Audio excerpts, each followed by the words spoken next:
Embracing the New, an introduction to gender-neutral titles and honorifics.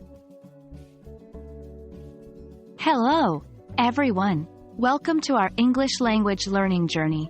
Today, we are delving into an exciting and important topic: gender-neutral titles and honorifics. In our increasingly diverse and inclusive world, understanding and using these terms correctly is crucial, not just in English, but in many languages. So, let's get started. Firstly, let's break it down.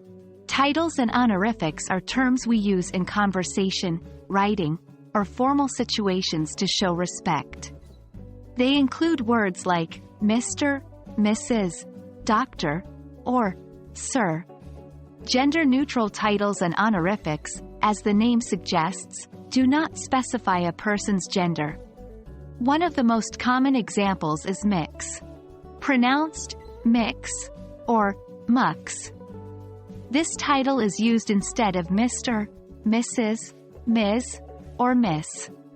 Similarly, Doctor is another gender-neutral title as it is used regardless of a person's gender. Remember, when in doubt, it's always best to ask a person's preferred title. In English-speaking societies, as well as many others around the globe, there is an increasing awareness and respect for people's individual identities. Some people don't identify strictly as male or female and may prefer gender-neutral titles and pronouns.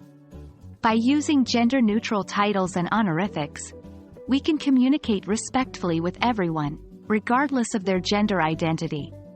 In the process, we create an inclusive language environment where everyone feels acknowledged and respected.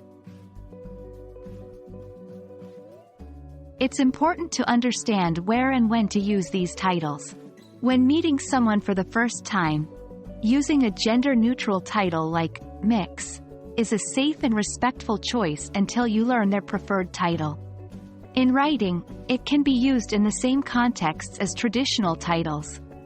For instance, a letter could start with Dear Mix Smith instead of Dear Mr. Smith or Dear Ms. Smith.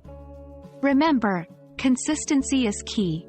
If you start with a gender-neutral title, continue to use it throughout your conversation or writing unless directed otherwise by the individual.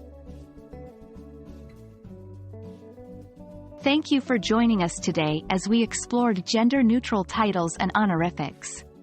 Learning to use them correctly is a significant step towards more inclusive and respectful communication in English.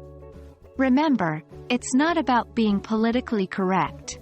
It's about acknowledging and respecting people's identities. Until our next lesson, happy learning, and remember to keep your English conversation inclusive and respectful.